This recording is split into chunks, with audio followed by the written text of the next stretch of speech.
ذروا فالحاملات وقرا فالجاريات يسرا فالمقسمات أمرا إنما توعدون لصادق وإن الدين لواقع والسماء ذات الحبك إنكم لفي قول مختلف يؤفك عنه من أفك قتل الخراصون الذين هم في غمرة ساهون.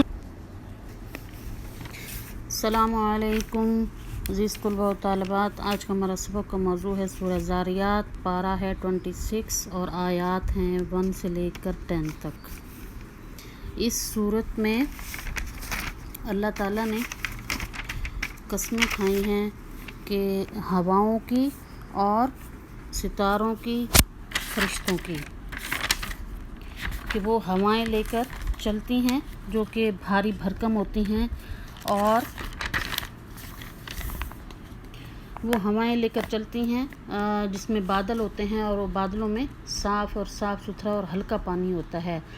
تو ایک بار حضرت علی رضی اللہ تعالیٰ عنہ کوفہ میں کھڑے ہوئے منبر پر اور لوگوں سے سوال کیا کہ اگر سنت رسول اور قرآن پاک سے متعلق کچھ پوچھنا ہے تو مجھ سے پوچھ لیں. تو ابن القوا کھڑے ہوئے اور اس نے پوچھا کہ زاریات کا کیا مطلب ہے، اور دوسرا مقسمات کا اور جاریات کا. تو زاریات کا انہوں نے بتایا ہوائیں، اور جاریات کا کشتیاں، مقسمات کا بتایا فرشتے. یعنی فرشتے ہی اس کو اٹھا کر، بادلوں کو اٹھا کر ہانکتے ہیں، یعنی لیے پھرتے ہیں. اللہ تعالیٰ نے بادلوں کا ایک فرشتہ مقرر کیا ہوا ہے، اس کا نام ہے میکائیل. اس کا یہی کام ہوتا ہے، اس فرشتے کے، جلیل القدر فرشتے کا یہی کام ہوتا ہے کہ وہ بادلوں کو جہاں اللہ تعالیٰ حکم فرماتے ہیں وہاں جا کر وہ بارش برساتے ہیں.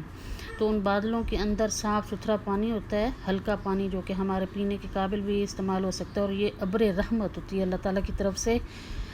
جہاں پر اللہ حکم فرماتے ہیں بارش اتر جاتی ہے.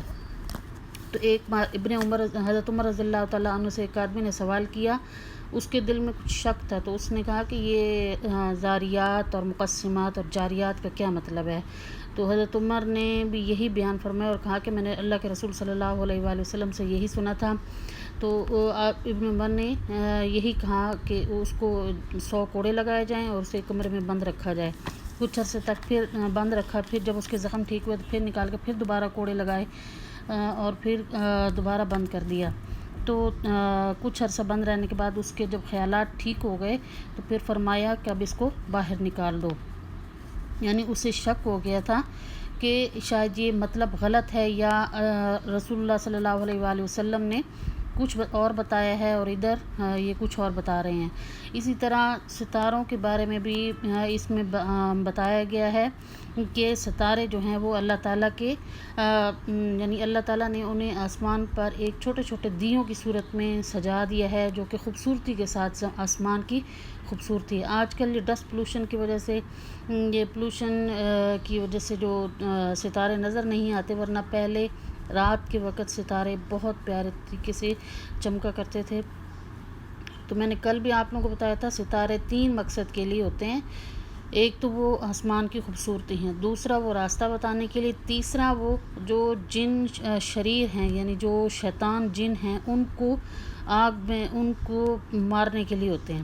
تو ہمیں جو ستارہ ٹوٹتا ہے وہ نظر آتا ہے، اصل میں وہ آگ، جہنم کی آگ سے جب یہ لوگ فرشتوں کا پیچھا کرتے ہیں، باتیں سننے کے لیے اوپر جاتے ہیں، تو وہ فرشتے آگ کا، جہنم کا انگارہ اٹھا کے ان کے پیچھے مارتے ہیں تاکہ وہ جل کر خاکتر ہو جائیں. والسماء ذات الحبک، یہاں پہ حبک کا مطلب ہے کہ اس کو بعض علماء ہیئت، یعنی یہ جو اسٹرونومسٹ ہوتے ہیں، انہوں نے، بڑے بڑے علماء کرام جو گزرے ہیں ہماری تاریخ میں، انہوں نے اس کو حبک کا مطلب بتایا ہے 8واں آسمان، کہ وہ آسمان جو کہ اللہ تعالیٰ نے 7 آسمانوں کے اوپر سجا دیا ہے اور بہت وسیع ہے، بہت کشادہ ہے، اس کو حبک کہا ہے. اور بعض نے اس سے وہ کہا ہے کہ جو بارش ہونے پر پانی کے چھوٹے چھوٹے قطرے فصلوں کی ٹہنیوں کے اوپر رک جاتے ہیں اور وہ ہوائیں انہیں ادھر ادھر پھینکتی ہیں، اس کو حبک کہتے ہیں. انکم لفی قول مختلف، یعنی اس کے بارے میں مختلف قول ہیں. اور قتل الخراصون الذین هم فی غمرۃ ساہون، یعنی وہ لوگ جو اٹکل کرنے والے ضدی گمراہ لوگ. تو ہدایت ان لوگوں کے پاس کبھی نہیں آ سکتی جو کہ گمراہ ہیں، یعنی جو ہدایت پر ہیں اللہ تعالیٰ انہیں ہدایت نصیب فرماتا ہے، اور جو ہدایت پر نہیں رہ سکتے اللہ تعالیٰ انہیں ہدایت بھی نہیں دیتے. تو یہ کفار مکہ تھے اٹکل لگانے والے. وہ ہر بات میں جب بھی کوئی وحی نازل ہوتی تو وہ کچھ نہ کوئی یعنی بہانہ بنا دیتے، کوئی نہ کوئی بات نکال لیتے کہ اب اس کا کیا مطلب ہے، اب اس کا کیا مطلب ہے، اب اس کا کیا مطلب ہے، اب اس کا کیا ہوگا. تو یہ اسی سے متعلق ہے. تو امید کرتی ہوں کہ آپ کو میرا یہ سبق سمجھ آ چکا ہوگا. وما علینا الا البلاغ المبین. والسلام علیکم ورحمۃ اللہ وبرکاتہ.